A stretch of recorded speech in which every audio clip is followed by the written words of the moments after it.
नमस्कार, आप देख रहे हैं देश न्यूज। मैं हूं आपके साथ सूरज पाठक। हमारे खास कार्यक्रम बीच बहस में आप सभी का स्वागत है। बीच बहस में आज हम बात करने वाले हैं जीत के जश्न की या फिर जीत के ऐलान की।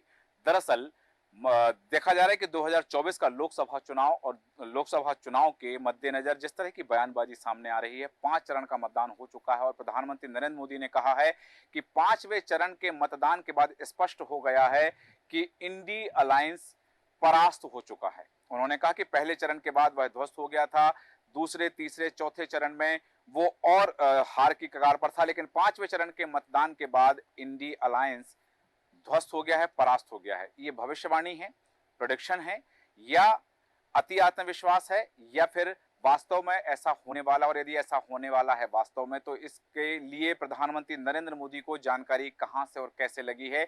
और या फिर जैसा कि देखा गया कि अलग अलग चरणों में मतदान हुआ है, तो भारतीय जनता पार्टी के द्वारा दूसरे राजनीतिक दलों के, विपक्षी दलों के नेताओं का तोड़ करके बीजेपी की सदस्यता दिलाना, ये जो तमाम घटनाक्रम था, कि ये बयान भी केवल इसलिए है कि विपक्षियों के हौसले पस्त करना है और उनकी जो बची हुई, या यूं कहें कि बची खुची जीत की आशा है, वह भी खत्म करना है, इसलिए यह बयानबाजी की गई है। तमाम सवाल खड़े हो रहे हैं उनके इस भाषण पर, उनकी इस बयानबाजी को लेकर के। उस विषय पर हम चर्चा करने वाले हैं। चर्चा में खास मेहमान है, आपका परिचय कराते हैं। हमारे साथ राजनीतिक विश्लेषक, वरिष्ठ पत्रकार अजय वकील जी। अजय वकील जी, बहुत स्वागत है आपका देश न्यूज में। साथ ही राजनीतिक विश्लेषक और वरिष्ठ पत्रकार श्याम सुंदर श्रीवास्तव जी हमारे साथ हैं। श्याम सुंदर श्रीवास्तव जी, आपका भी बहुत स्वागत करते हैं। साथ ही हमारे साथ में वरिष्ठ पत्रकार, राजनीतिक विश्लेषक देवदत्त दुबे जी हैं। दुबे जी, आपका बहुत स्वागत है। और वरिष्ठ पत्रकार और राजनीतिक विश्लेषक विभांशु जोशी जी हमारे साथ है। विभांशु जोशी जी, आपका स्वागत करते हैं। चर्चा की शुरुआत करेंगे कि क्या प्रधानमंत्री नरेंद्र मोदी ने जो बात कही है कि 5वें चरण के मतदान के बाद इंडिया अलायंस, इंडिया जो गठबंधन है, वो परास्त हो गया है। और अजय वकील जी, जानना चाहूंगा कि ये प्रधानमंत्री नरेंद्र मोदी का अति आत्मविश्वास है या फिर उनकी रणनीति है कि विपक्ष के हौसलों को पस्त करना है? इसलिए उन्होंने कहा है कि 5वें चरण के मतदान के बाद विपक्षी गठबंधन पूरी तरह से परास्त हो चुका है। देखिए, इसमें दोनों बातें हो सकती हैं, क्योंकि 5वां चरण इसलिए महत्वपूर्ण था कि जो अभी 49 सीटों पे जो चुनाव हुए हैं, इसमें से पिछले मतलब 2019 के लोकसभा चुनाव में बीजेपी 41 सीटें जीती थी। तो इसका मतलब है कि अधिकांश सीटें उसी ने जीती थी, और क्या वो फिर से उसको रिटेन कर पाती है, नहीं कर पाती है, और बढ़ा पाती है कि नहीं बढ़ा पाती है, ये सबसे बड़ा सवाल था। अब प्रधानमंत्री ने जो दावा किया है वो जो अगर वो सही होगा, तो इसका मतलब ये है कि बीजेपी अधिकांश सीटें जीत रही है, ऐसा मान लेने में कोई हर्ज नहीं है। लेकिन सवाल ये है कि सीटों के दावे की जो बात है, ये तो माइंड गेम पिछले तीसरे चौथे चरण से ही चल रहा है इस चुनाव के अंदर। इंडिया गठबंधन कह रहा है कि हम जीत रहे हैं, ये कह रहे हैं कि हम जीत रहे हैं। तो सवाल है कि असली में वास्तव में जीत कौन रहा है? और दूसरी बात ये है कि मतदान का प्रतिशत लगातार कमी होता जा रहा है, बढ़ने के बजाय। तो अब ये जज करना बहुत मुश्किल है कि जो वोट पड़ रहा है वो किसका पड़ रहा है। क्या बीजेपी का वोटर निकल रहा है, या इंडिया गठबंधन का वोटर निकल रहा है ज्यादा और वो उनको वोट कर रहा है? ये तो आपको 4 तारीख को पता चलेगा। लेकिन चूंकि इस कम मतदान में भी दोनों गठबंधन जो है अपनी अपनी जीत देख रहे हैं, वो एक अलग बात है। ये माइंड गेम का हिस्सा है, ताकि मतदाताओं का जो है वो उत्साह बना रहे, और दूसरे कार्यकर्ताओं को उत्साही बना रहे। सबसे बड़ी बात ये है कि कई ऐसा ना वो जो निराश होकर घर बैठ जाए। तो ये इसके पीछे कारण ज्यादा है। अब कौन दावेदार सही है, ये तो आपको 4 तारीख को पता चलेगा। लेकिन फिर भी अपन ये मान सकते हैं कि प्रधानमंत्री के पास अपनी सूचनाओं का जो तंत्र है, वो हो सकता है उनके पास सही जानकारी मिल रही होगी। वो अभी तक लगातार जितने भी सीटों पर चुनाव हुए हैं, क्योंकि अधिकांश सीटों पर चुनाव हो चुके हैं, 2 ही चरण बाकी हैं और 150 सीटें और बची हैं केवल। तो उस स्थिति में बीजेपी वो मान के चल रहे होंगे एनडीए गठबंधन जो है ज्यादा बेहतर स्थिति में है।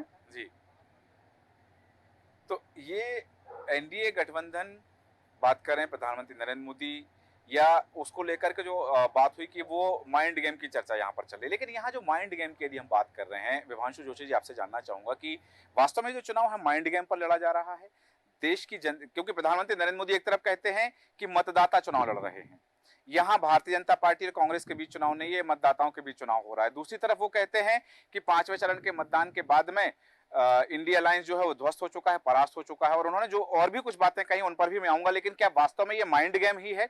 और माइंड गेम के साथ में यदि जो चर्चा यहाँ पर चल रही है कि मुद्दों की बात तो हमने देखी नहीं, क्योंकि मुद्दों की बात हर चरण में बदलती रही है, तो ये माइंड गेम है। तो ये माइंड गेम किसके लिए है? विपक्ष को हतोत्साहित करने के लिए है या मतदाताओं का उत्साहवर्धन करने के लिए है? देखिए, बड़ा अच्छा सवाल आपने किया।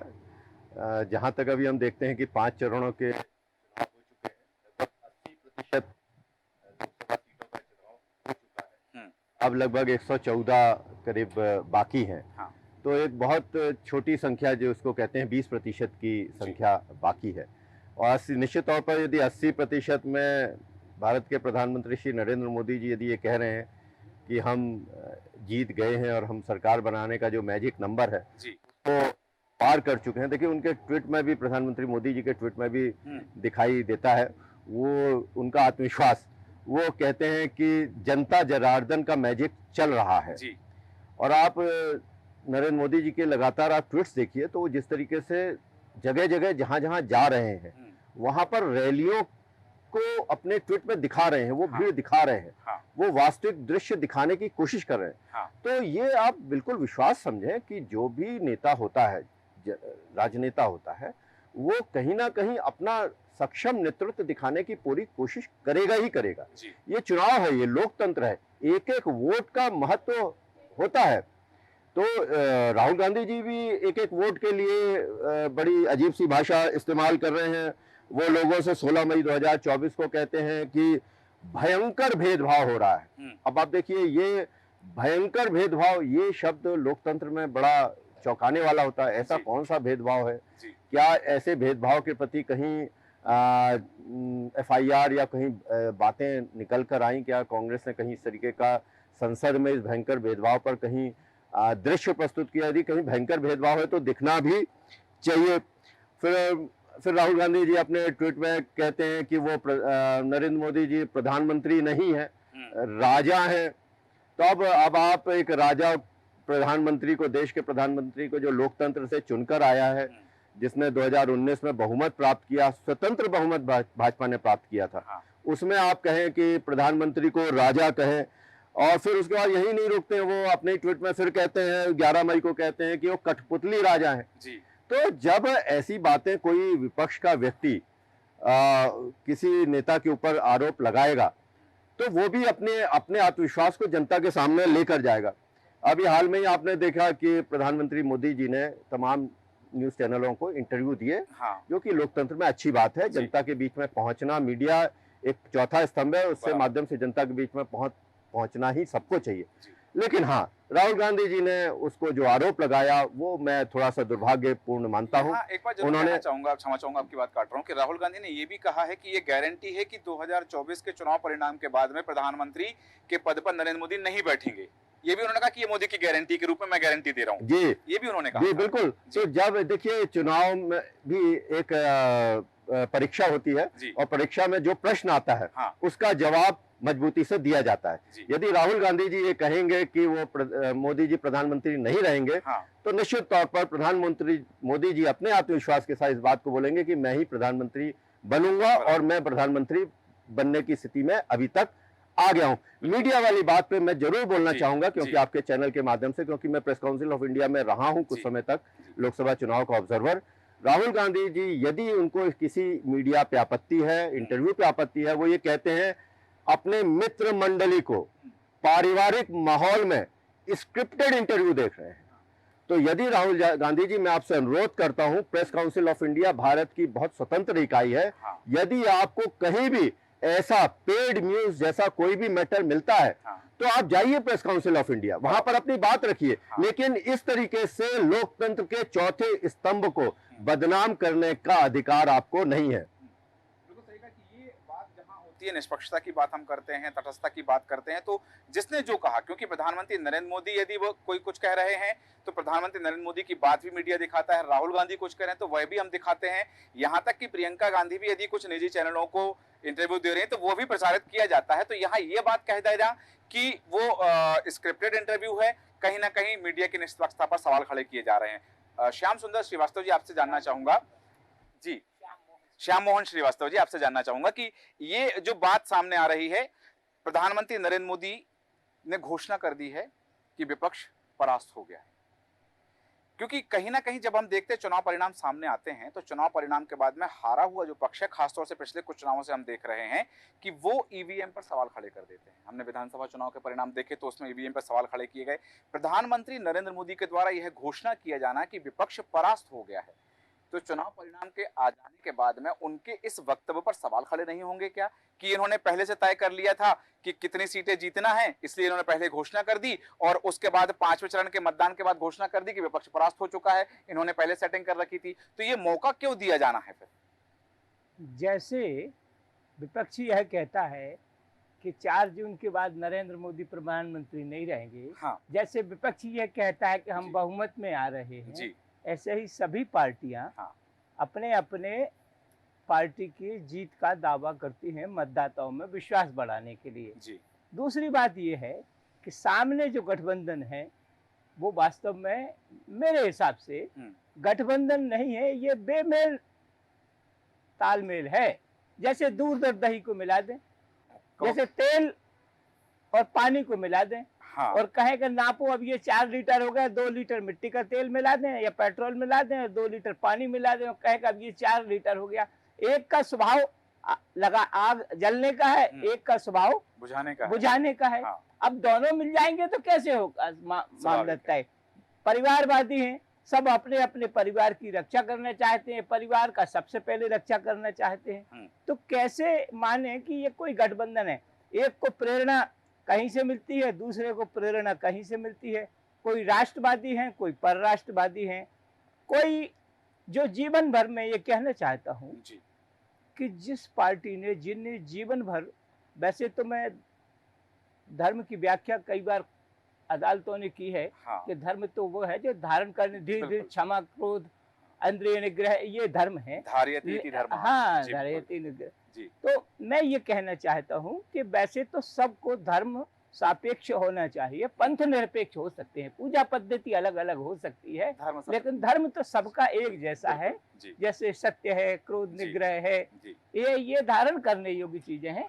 लेकिन फिर भी हम जिसको शाब्दिक भाषा में कहते हैं, आदरणीय बाला साहब ठाकरे जी जीवन भर जिसके लिए लड़े और जिनसे लड़े, आदरणीय लालू यादव जी या मुलायम सिंह जी या मायावती जी या केजरीवाल जी जिस कांग्रेस की सत्ता के विरुद्ध लड़े, उस कांग्रेस की सत्ता के साथ जाकर बैठ गई।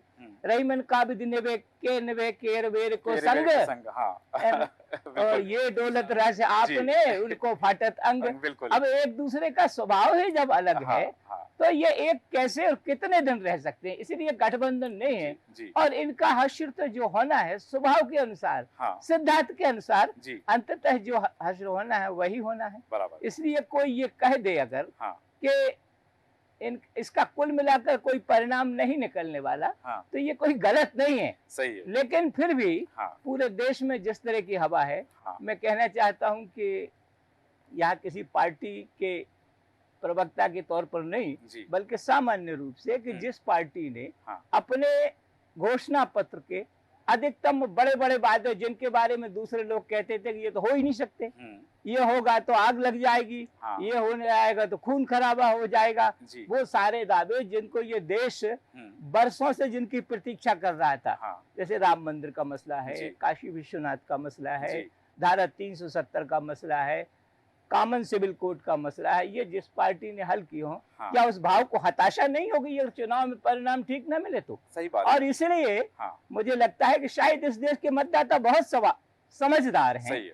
जब लोकतंत्र पर खतरा आया और सारे लोकतंत्र नियम कानून को एक तरफ रख के इमरजेंसी लगाई गई, तब 77 में मतदाताओं ने दिखाया कि उनकी ताकत क्या है। 77 में मतदाताओं ने दिखाया। अब राजा कौन है और लोकतांत्रिक कौन है, तो हम सब जानते हैं कि ये जो इमरजेंसी वाला फैसला था, कोर्ट ने कानून दिया तो नया एक कानून फैसला दिया श्रीमती गांधी के चुनाव के विपरीत। तो ये फैसला किया गया कि प्रधानमंत्री और राष्ट्रपति के ऊपर अदालतें फैसला नहीं कर भारत की चूंकि जो व्यवस्था है उस व्यवस्था में न्यायपालिका को सर्वोपरि रखा गया है, फिर विधायिका, कार्यपालिका और शेष चीजें आती हैं। लेकिन यहाँ एक बात स्पष्ट रूप से कह दी गई कि जिस तरह से न्यायपालिका सर्वोपरि है उसका भी आपने विश्लेषण किया। लेकिन एक मिनट और दो बातें ऐसी हैं। राष्ट्रपति का चयन हुआ तो श्रीमती गांधी ने एक तरफा वीवी गिरी की घोषणा की, अपने मन से, कोई पार्टी में बैठ के नहीं की थी। शाहबानो प्रकरण में जब अदालत का फैसला आया तो उसको पलटा गया। अब कौन राजशाही वाला है और हाँ। कौन लोकतांत्रिक मत वाला है, बिल्कुल ये बातें तो इससे समझते हैं। देश की जनता बहुत बिल्कुल, समझदार है बिल्कुल और उसकी समझदारी पर सबको भरोसा है। जी इसलिए ये कह सकते हैं कि इस सब गठबंधन से जी जो कुछ निकलेगा वो जी। बहुत कुछ सार योग्य नहीं है। बिल्कुल। सार योग्य है तो हालांकि वो ठीक जैसा है। कि गठबंधन की आपने बातें कही कि अलग अलग राज्यों में अलग अलग तरह की जो चीजें सामने आ रही हैं, क्योंकि उन राज्यों में भी हमने देखा है कि कहीं पर गठबंधन के जो घटक दल हैं वो भी एक दूसरे के खिलाफ ही चुनाव लड़ रहे हैं। और दर्शकों को बताना चाहूंगा कि हमारे बीच आदित्य नारायण उपाध्याय जी हैं, राजनीतिक विश्लेषक, वरिष्ठ पत्रकार। आपका बहुत स्वागत करता हूं, आपके पास आऊंगा। लेकिन अभी देवदत्त दुबे जी, आपसे जानना चाहूंगा कि बात हुई गठबंधन को लेकर के, क्योंकि हमने देखा जब चौथे चरण का मतदान हुआ तो अमित शाह का एक बयान आता है और केंद्रीय गृह मंत्री अमित शाह कहते हैं कि हमने 270 सीटें तो जीत ली हैं, इन 380 सीटों पर चुनाव हुआ है और 380 में से 270 सीट हम जीत चुके हैं, हमारी स्पष्ट बहुमत आ चुका है। अब जिन सीटों पर हम चुनाव लड़ेंगे वो सीटें केवल 400 पार जाने के लिए होंगी।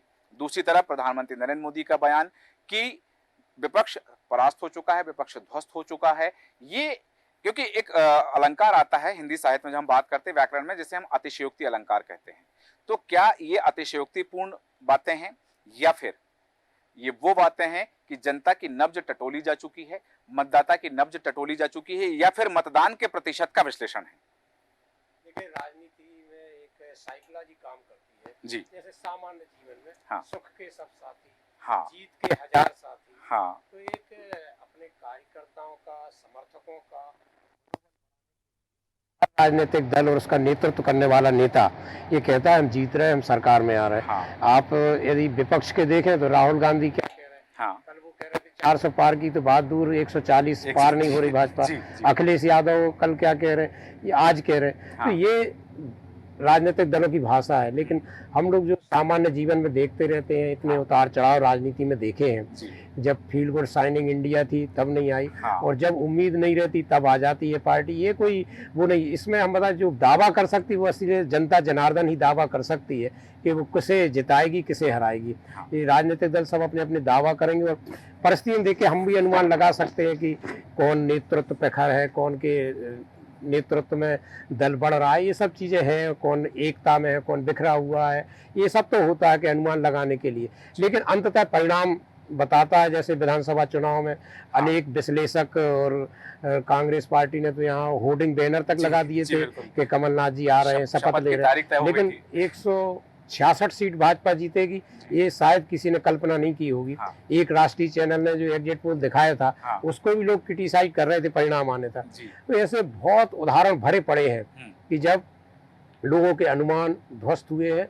ये केवल और केवल जो पूरा तंत्र है, पूरा जो चुनाव का विज्ञान है, वो एक बड़ा गजब का विज्ञान है। जैसे हम और आप पिक्चर देखते हैं, हमें पता है कि शूटिंग इसमें असली कुछ भी नहीं है। हाँ। लेकिन खलनायक पिटता है तो सब तालियां बजाते हैं, और हीरो यदि पिटता है तो लोग दुखी हो जाते हैं। हाँ। ऐसे ही इसमें है कि ये सब अपना अपना मनोविज्ञान दिखाते रहते हैं। समर्थकों के लिए सब कुछ जीत और हरा दिखती है, विरोधियों के लिए सब कुछ खलनायक की जैसी खराब दिखता है। हाँ। ये सब है, लेकिन अधिकतम जो ध्रुवीकरण है, कौन किसके पक्ष में करा पाता है, एक क्रिकेट के गेम जैसा है। जैसे बैटिंग, फील्डिंग, बॉलिंग, जब सब कुछ अच्छा होगा तो टीम जीतती है। हाँ। तो इसी तरह नेतृत्व प्रखर हो, संगठन क्षमता हो, मुद्दे आकर्षक हो, राष्ट्रीय भावना से उत्प्रेरित हो, तो ऐसे सब कुछ कारण है जो अनुभव के आधार पर मतदाता चुनता है। फिर प्रत्याशी चयन किसने किया, हाँ। उसका मैनेजमेंट कौन देख रहा है, बराबर। क्योंकि बहुत बड़ा विविधताओं भरा देश है। उत्तर कुछ कह रहा है, दक्षिण कुछ कह रहा है। अभी भी जो लोग विश्लेषक हैं वो यही कहते हैं कि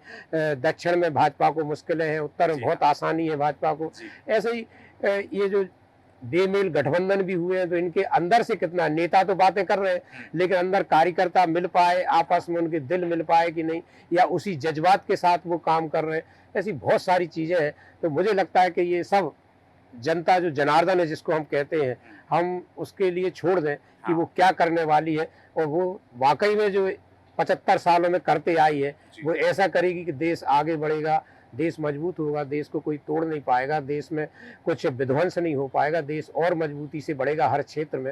वो चुनेगी, वो करेंगे, और यदि कोई गलत करेगा तो उसके खिलाफ तो फिर मतदान होता ही है। हाँ। इंदिरा गांधी जैसी शक्तिशाली नेतृत्व को धराशायी करके रायबरेली में राजनारायण ने 15 दिन में चुनाव हरा दिया। तो ये जनता है, ये कभी किन्नर को चुनाव जिता दे, कभी निर्दलीय को जिता दे।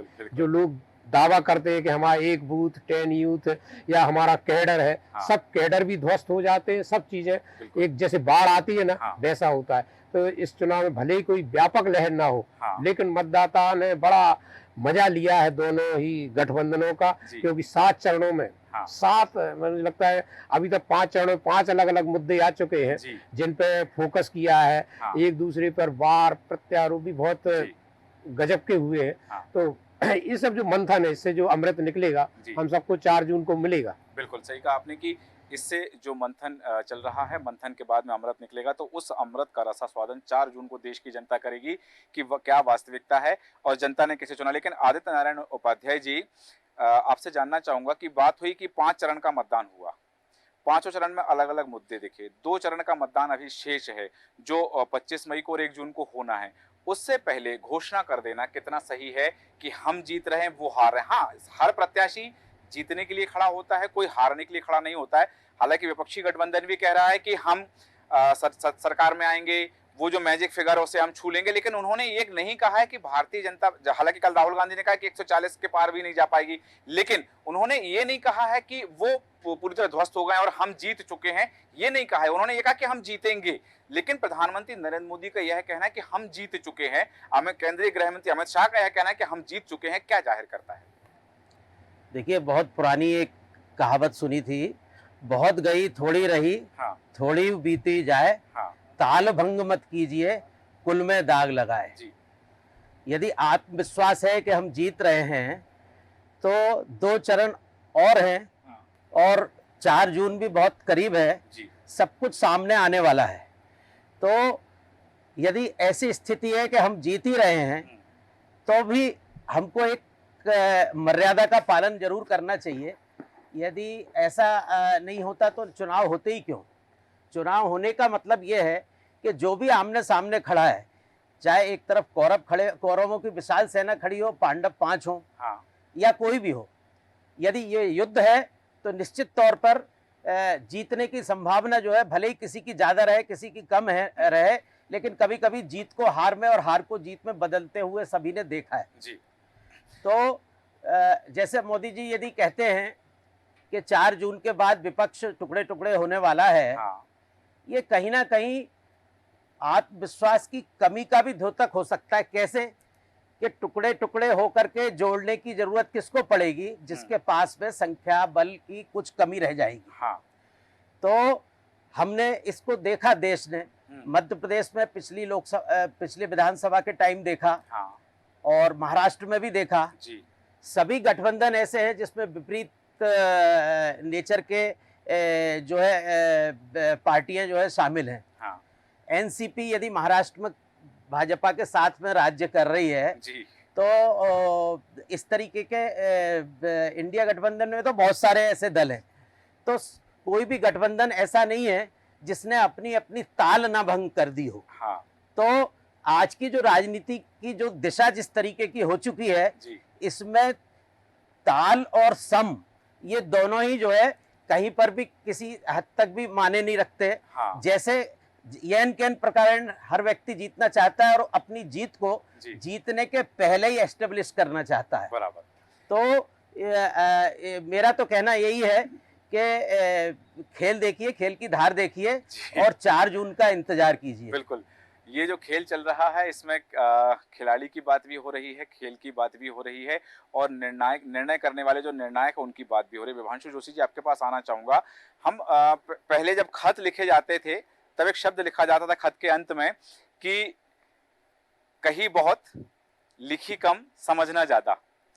तो ये जो इस तरह की जो बयानबाजी अभी सामने आ रही है, अभी जिस तरह से हम देख रहे हैं कि पहले चरण से लेकर के 5वें चरण तक के मतदान तक और मतदान के बाद तक जिस तरह की बयानबाजी, जैसा कि उपाध्याय जी ने कहा कि अब खेल की धार देखना है और इंतजार करना है 4 जून का, लेकिन ये जो बातें हैं क्या ये उस पैमाने पर हैं, उस श्रेणी में हैं कि लिखा कम समझना ज्यादा, इस श्रेणी में कही जा रही? क्योंकि हमने अक्सर देखा है कि कांग्रेस ने जो भी बातें कही है इस चुनाव के दौरान, चुनाव प्रचार के दौरान में, अक्सर वो बातें उनके लिए सेल्फ गोल जैसी साबित हुई हैं। लेकिन वहीं दूसरी तरफ देखें, एनडीए के द्वारा या प्रधानमंत्री नरेंद्र मोदी के द्वारा जिस तरह से उन बातों को लेकर के उन्हीं के खिलाफ प्रयोग किया गया है, एक कुशल प्रशासक, कुशल राजनीतिक या फिर कुशल योद्धा, कि यदि किसी प्रतिद्वंदी ने आप पर किसी पर शस्त्र से वार किया है, किसी अस्त्र से वार किया है, तो उसी अस्त्र को उसके खिलाफ कैसे प्रयोग करना है, ये प्रधानमंत्री नरेंद्र मोदी ने इस चुनाव में बता दिया है। तो क्या ये वही आशा है कि कहा कम समझना ज्यादा?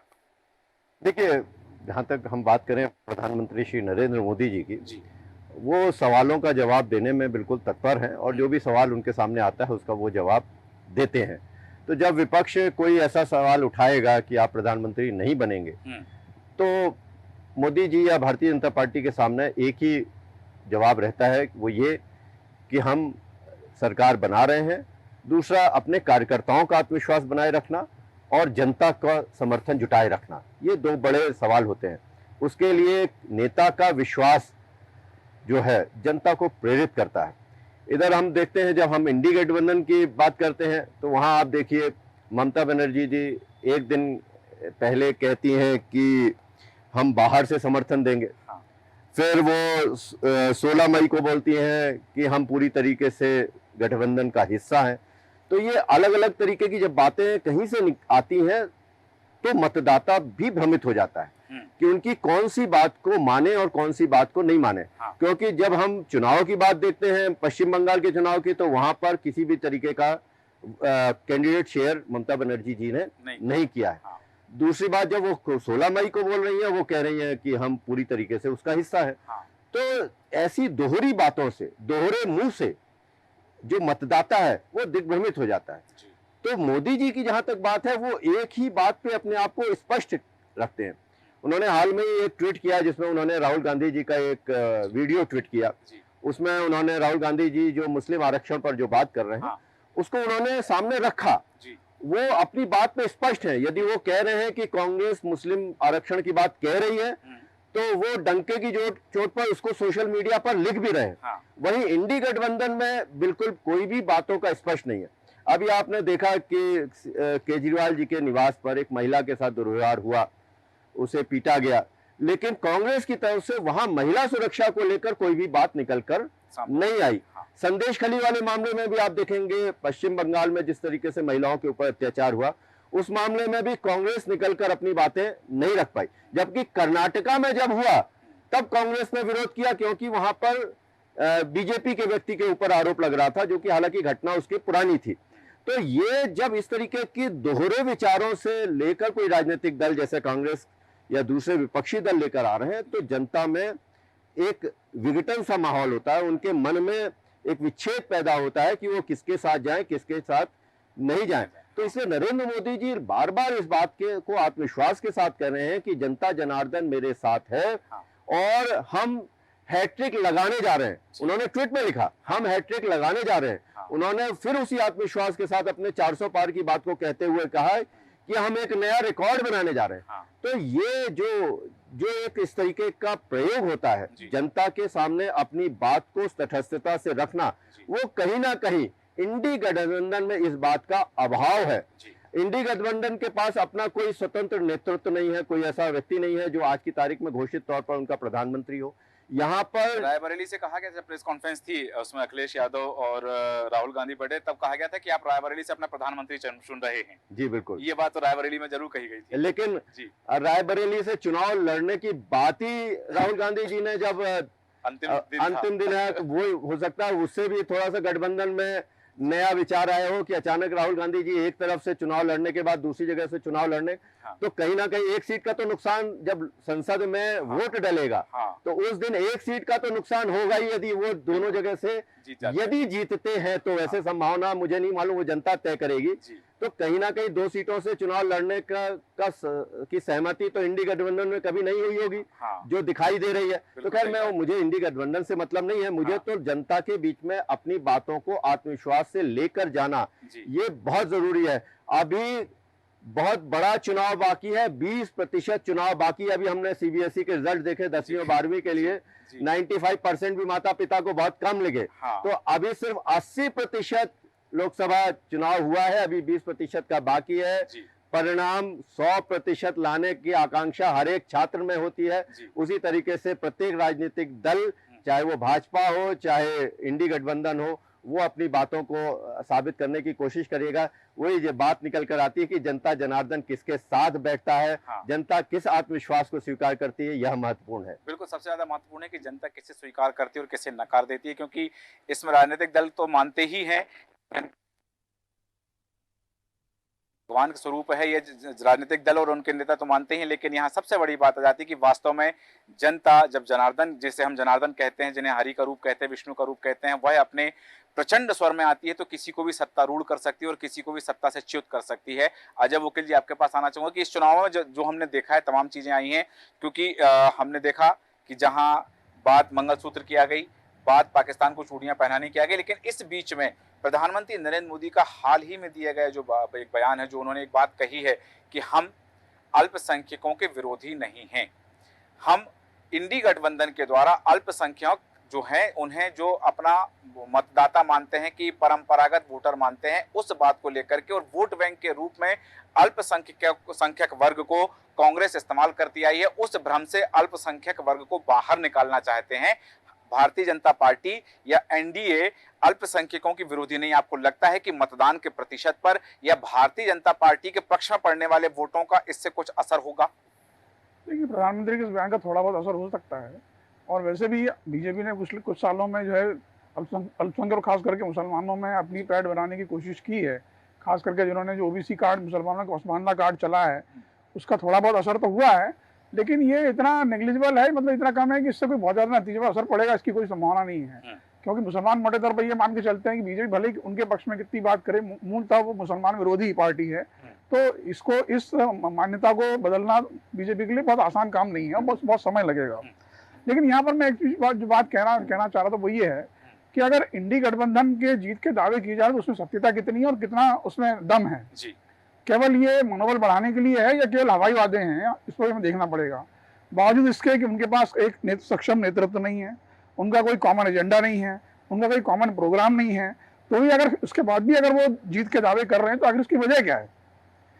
अगर बहुत थोड़ा बारीकी से हम विश्लेषण करें दोनों गठबंधनों का, तो इंडिया गठबंधन के अंदर 41 पार्टियां हैं छोटी बड़ी मिला के, जिसमें बीजेपी सबसे बड़ी पार्टी है, और बाकी 5 पार्टियां ऐसी हैं जो 5 से लेकर के 15 तक सीटें जीत सकती है अपने दम पर, बीजेपी के अलावा, बीजेपी के साथ रह करके। और इंडी गठबंधन की बात करें तो इंडी गठबंधन में करीब 36 पार्टियां हैं, और अगर इसमें टीएमसी को अलग जोड़, लेफ्ट को भी जोड़ दें तो 37 करीब हो जाता है। और इनमें कम से कम 5 पार्टियां ऐसी हैं जो 5 से लेकर के 20 तक 25 तक सीटें जीत सकती हैं। अब सवाल ये है कि क्या ये गठबंधन सचमुच सत्ता में आ सकता है? ये सारा कुछ निर्भर इस बात पे करता है कि क्या कांग्रेस अपनी सीटें बढ़ा सकती है। अगर कांग्रेस पिछली बार उसने 52 सीटें जीती थी, अगर ये 100 तक 80 या 100 तक पहुंचती है तो इंडी गठबंधन के सत्ता में आने की संभावना बनती है। कारण ये है कि बीजेपी का मुकाबला उन राज्यों को छोड़ करके जहां कांग्रेस को सीधा मुकाबला है, वहां पर क्षेत्रीय दल है, उनसे उसकी बड़ी कड़ाई से टक्कर हो रही है। वहां वो कौन किसको मात देता है इस पर काफी निर्भर करता है। लेकिन अगर ऐसी स्थिति बनी और बीजेपी अगर अपने घर में ही माइनस में गई, हालांकि इसकी संभावना कम लग रही है, लेकिन फिर भी अगर ऐसा होता है तो फिर बीजेपी के लिए मुश्किल होगी, क्योंकि अगर 272 से नीचे आती खुद तो 20-25 सीटें जुगाड़ना भी उनके लिए मुश्किल होगा। बिल्कुल। तो उस स्थिति में यह स्थिति बन सकती है कि दूसरा कोई गठबंधन सत्ता में आए, लेकिन ये बहुत दूर की घड़ी अभी भी मैं मानता हूँ, लेकिन ये असंभव नहीं है ये। हाँ। अगर राज्यवार अगर इसका विश्लेषण करें तो कई जगह स्थिति बन रही है, खास करके यूपी, बिहार और महाराष्ट्र, ये 3 राज्य ऐसे हैं जहां पर बीजेपी अगर सबसे बेहतरीन प्रदर्शन नहीं कर पाई और नहीं कर पाया तो फिर बीजेपी के लिए मुश्किल हो सकती है। अगर पिछले चुनाव की हम बात करें तो बीजेपी जो है 273 से केवल 20 सीटें ही तो ज्यादा लाई थी। सर 30 सीटें ज्यादा लाई थी। अब अगर 30 सीटों का माइनस अगर मेन में हो जाता है तो बाकी 30 सीटें कहां से निकलेंगी? ये बिल्कुल, वो चीजें कहीं ना ये सबसे बड़ा सवाल है। तो हालांकि बहुत लोगों को ये पेपर कैलकुलेशन लग रहा है, इसके पीछे का एजेंडा भी चल रहा है, ये बात भी सही है, लेकिन ये अव्यावहारिक भी नहीं है। मेरा कहने का मतलब ये है अगर बीजेपी अपने घर में कमजोर पड़ी तो फिर उसके लिए सत्ता में आना है तो क्या होगा कि बाकी जो सारी पार्टियां बीजेपी के खिलाफ एक हो जाएंगी, और भले ही बाहर से समर्थन दें, सत्ता में शामिल हों, वो सरकार कितने दिन चलेगी, नहीं चलेगी, कौन नेतृत्व करेगा, ये बात के सवाल है। लेकिन बीजेपी को रोकने के लिए प्रयोग हो सकता है। अभी जो बात आपने कही कि ये एक प्रयोग किया जा सकता है, हालांकि भारतवर्षी जो हैं, भारत के लोग जो हैं वो हमेशा प्रयोगधर्मी रहे हैं और हर क्षेत्र में, चाहे राजनीति की बात करें, धर्म की बात करें या सामाजिक उत्थान की बात करें, प्रयोग धर्मी लोग रहे हैं और प्रयोग करते रहे हैं।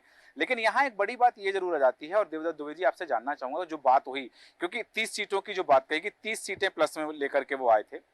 इस बार भी कहा जा रहा है कि यदि कांग्रेस, केवल कांग्रेस की यदि हम बात करें, इंडिया अलायंस को छोड़ दें, तो कांग्रेस यदि 90 सीटों तक भी पहुंच जाती है तो भारतीय जनता पार्टी के लिए मुश्किलें खड़ी हो सकती हैं बहुमत को जुटाने के लिए, बहुमत का आंकड़ा पार करने के लिए। क्योंकि एक तरफ जहां भारतीय जनता पार्टी, क्योंकि जहां हम तमाम तरह के जो विश्लेषक हैं, तमाम तरह के राजनीतिकार हैं, जो जिन्हें हम पॉलिटिकल के लिए थिंक टैंक कहते हैं, उन लोगों का भी ये मत सामने आ रहा है कहीं ना कहीं कि यदि वो 30 सीटें, जिन 30 सीटों की बढ़त के लिए भारतीय जनता पार्टी ने खुद अपनी पीठ थपथपाई थी, और उन 30 सीटों के सहारे इस बार 400 पार का जो नारा दिया है, यदि वो गणित थोड़ा सा गड़बड़ाता है तो फिर ये जो घोषणा की गई है कि विपक्ष ध्वस्त हो चुका है, ये कितनी लौकिक साबित होगी? देखिए, भाजपा के बारे में ये बात बिल्कुल सटीक बैठती है कि 24 घंटे 365 दिन हाँ, चुनावी मूड में रहते हैं। हम्म। कितने 2-3 वर्ष पहले से लोकसभा बार, उनकी जनगणना, उनकी व्यवस्थाएं देखना, समीकरण कहाँ कैसा क्या है, ये सब चलता रहता है। और जो उसको कहते हैं, कौन सी सीटें कहते हैं, जो अपेक्षित सीटें, अपेक्षित सीटें। हाँ, तो उन्होंने जो टारगेट किया हुआ था कि जो अभी तक भाजपा नहीं जीती है, उन सीटों को उन्होंने शुरू से व्यवस्था बनाना शुरू की थी। खासकर भाजपा के पास जो सबसे बड़े देश के रणनीतिकार हैं, अमित शाह हैं, जिन्होंने उत्तर प्रदेश में पहली बार चौंकाया था सबको परिणाम लाके, तो अपेक्षित सीटों पर उन्होंने काम किया है। लेकिन कई बार आप उनकी सीटें हते आते हो, कुछ अपनी सी सीटें आप खो बैठते हो, ये भी होता है कई बार। क्योंकि मोदी को सब चाह रहे हैं, लेकिन जरूर नहीं कि उस प्रत्याशी को लोग चाह रहे हैं। वहाँ के प्रादेशिक नेतृत्व से क्या है, तो चुनाव को केवल एक वो नहीं है, चुनाव बड़ा विज्ञान है एक, जिसको समझ जाए। बीजेपी ने इसको बहुत करीबी से समझा है। और यदि कांग्रेस 90 सीट या उससे ऊपर जाती है तो वाकई में फिर बहुत मुश्किलों का सामना भाजपा के लिए करना पड़ेगा। और हम और आप जो बात ये आज चर्चा कर रहे हैं, ये मोदी और शाह जैसे कम से कम रणनीतिकार, ये आज से 5 साल पहले परिणाम आने के तुरंत बाद में सोच लिया होगा कि अगले 5 साल बाद क्या परिस्थितियां बन सकती हैं, और यदि ऐसा होता तो क्या दिक्कतें हो सकती हैं। जैसे उन्होंने मध्य प्रदेश में रिसर्च किया कि हाँ, सर्वे विधानसभा चुनाव के दौरान की कांग्रेस के फेवर में आ रहा है, तो उन्होंने मोदी की गारंटी को आगे करके केंद्र के नेताओं को प्रदेश में लड़ा के उन्होंने जो माहौल बनाया और जिस तरह सरकार बनाई, तो ऐसे ही वे देश में करते हैं। इस बार उन्होंने जैसे तेलंगाना, तमिलनाडु, केरल और जगह उन्होंने प्रयास किए जहां अभी तक उनके खाता नहीं खुलता था। उड़ीसा में बहुत प्रयास किए, तो कहीं घाटा है, कहीं फायदा। लेकिन ये बात जरूर है कि राजनीति में कुछ भी वैसा नहीं है। राजनीति या क्रिकेट का रोमांच इसलिए है कि कुछ भी संभव है, इसमें कुछ भी तय नहीं है। कितने हमने परिणाम देखे, कितने हमने उलटफेर देखे, जिसे कई बार भाग्य भी अपन कहते हैं कि नरसिंह राव को लोकसभा का टिकट नहीं मिला, वो आके प्रधानमंत्री बन गए।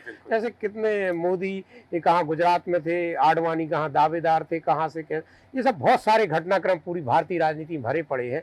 इसलिए संभावनाओं का भी एक खेल है ये, और रोमांच भी है, और ये बिल्कुल जनता के ऊपर है। और मुझे लगता है कि जिस तरह से भाजपा आक्रामक है माहौल बनाने में, बूथ पे प्रबंधन करने में, इसलिए उसकी संभावनाएं ज़्यादा हैं। लेकिन पिछले कुछ दिनों से, खासकर तीसरे या चौथे चरण के बाद, जो यूट्यूबर या जो विश्लेषक हैं, वो जिस तरीके की एक बात लाइन आगे बढ़ा रहे हैं कि भाजपा जहाँ जहाँ चरम पे है जिन राज्यों में, वहाँ उनकी कहीं 2, 4, कहीं 10 ऐसी सीटें कम कर रहे हैं। जैसे मध्य प्रदेश में 3-4 सीटें, राजस्थान, उत्तर प्रदेश, महाराष्ट्र, ऐसे कर करके वो 30-35 सीटें घटा रहे हैं। तो खेल कुल मिला के 30-35 सीटों का है, और अब देखना है किसका प्रबंधन काम आता है, किसका माहौल काम आता है, और अंत में जो कहते हैं अपने भारत में कि किसकी किस्मत काम आती है, 4 तारीख को पता चलेगा। बिल्कुल सही बात है कि किसका प्रबंधन बहुत मजबूत रहा है।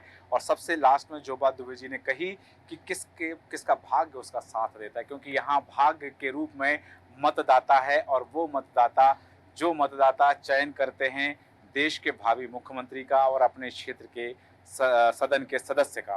तो मैं जानना चाहूंगा, हालांकि समय की सीमा है, कम शब्दों में प्रतिक्रिया चाहूंगा श्याम मोहन श्रीवास्तव जी आपसे कि वर्तमान चुनाव की जो तस्वीर हम देख रहे हैं, क्योंकि इस चुनाव में जो तस्वीरें हमने देखी हैं, तस्वीरों के अलग अलग रंग देखे हैं, क्या वास्तव में यही चुनाव था 2024 में जो जनता ने अपेक्षा की थी, या फिर जनता की अपेक्षाएं कुछ और थी और चुनाव की तस्वीर कुछ और है?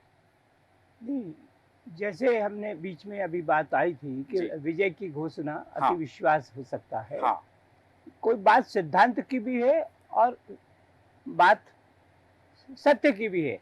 जैसे कृष्ण ने ये नहीं कहा कि मैं भगवान हूँ, हाँ, लेकिन कहा यदा यदा ही धर्मस्य ग्लानिर्भवति भारते अभ्युत्थानम धर्मस्य संभवामि युगे युगे। जो जो धर्म के रास्ते पर चलेगा, हाँ। जो जो सत्य के रास्ते पर चलेगा, जो जो सदाचार के रास्ते पर चलेगा, उसकी विजय होगी। थोड़ी बहुत दिन परेशानी सामने दिख सकती है, हाँ। लग सकता है कि आज हम परेशानी में है, कल सुविधाजनक होगा, आज सुविधाजनक है, कल परेशानी में होंगे। लेकिन अगर हमारा मार्ग ठीक है, हमारे संसाधन ठीक है, तो एक दिन विजय निश्चित होगी। ये तो बात ठीक है। हाँ। मैं ये कह रहा था कि बेमेल तालमेल। हाँ। आदरणीय बाला साहब ठाकरे जी पूरी जिंदगी भर लड़े। हाँ। डॉक्टर अंबेडकर जी ने कहा था कि धर्म के आधार पर आरक्षण नहीं होना चाहिए। हम उस तरफ कुछ राज्यों में गए, उसकी बात बीच में निकली चुनाव में। हम द्विराष्ट्रवाद के सिद्धांत के विरोध शुरू से रहा देश, लेकिन कहीं कहीं बीच बीच में ये बात आई और अमुक को दोयम दर्जे का नागरिक और अमुक को अव्वल दर्जे का नागरिक, ये बात सामने आई। ये सारी बातें एक स्वस्थ राष्ट्र के लिए ठीक नहीं है। हाँ। इसलिए सारी बातें देश समझ रहा है। हाँ। और वो जनता की समझ पर मैंने कहा विश्वास है। जनता अपने समझ के अनुसार फैसला निश्चित रूप से देगी जी।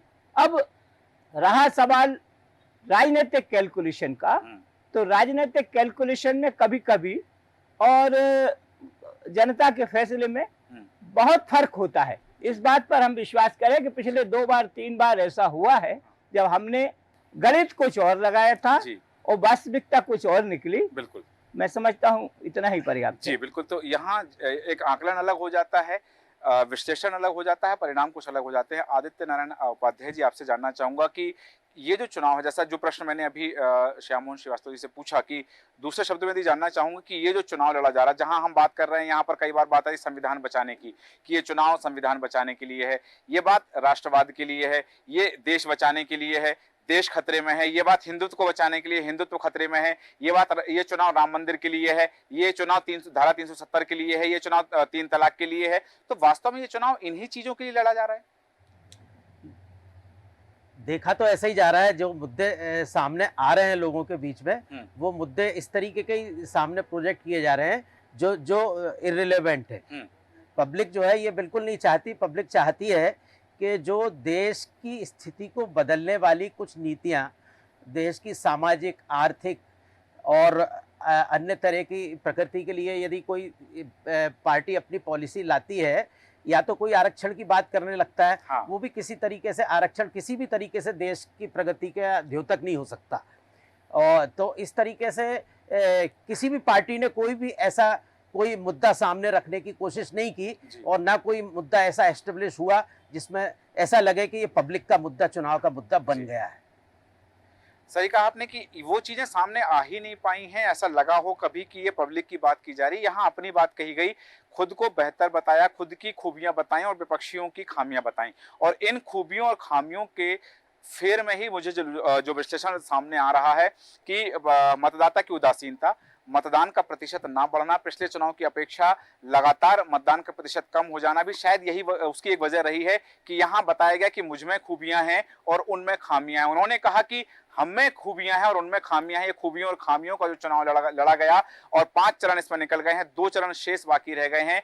2 शेष चरणों में मतदाता अपना फैसला सुना देंगे और 4 जून को जब परिणाम आएगा तब मतदाता के द्वारा दिया गया फैसला स्पष्ट हो जाएगा कि मतदाता ने किसे स्वीकार किया है, किसे नकारा है। लेकिन उसके पहले प्रेडिक्शन होता है, उसके पहले संभावना होती है, उसके पहले घोषणा नहीं होती है। लेकिन जिस तरह से घोषणाएं हो रही हैं, ये कहा जा सकता है कि अतिशयोक्तिपूर्ण बातें ये हो सकती हैं, लेकिन तब भी यदि उसके पहले घोषणाएं हो रही हैं तो उन घोषणाओं पर सवाल और सवालों पर चर्चा लाजमी हो जाती है। हालांकि बिंदुओं हैं जिन पर हम चर्चा कर सकते हैं, पर समय हमें अनुमति नहीं देता, इसलिए चर्चा को विराम देंगे। आदित्य नारायण उपाध्याय जी, अजय वकील जी, श्याम मोहन श्रीवास्तव जी, देवदत्त दुबे जी, विभांशु जोशी जी, आप सभी का धन्यवाद चर्चा में शामिल होने के लिए। बात हो रही है कि चुनाव के परिणाम से पहले परिणामों की घोषणा या फिर जीत का जश्न, जीत का ऐलान, जीत की घोषणा कितनी लाजमी है। हालांकि ये परिणाम जिनकी घोषणा की जा रही है, ये कितने सच्चे साबित होंगे, ये हम और आप मिलकर देखेंगे 4 जून को। कल फिर एक ऐसे ही मुद्दे के साथ होगी आपसे मुलाकात। तब तक बने रहें देश न्यूज के साथ।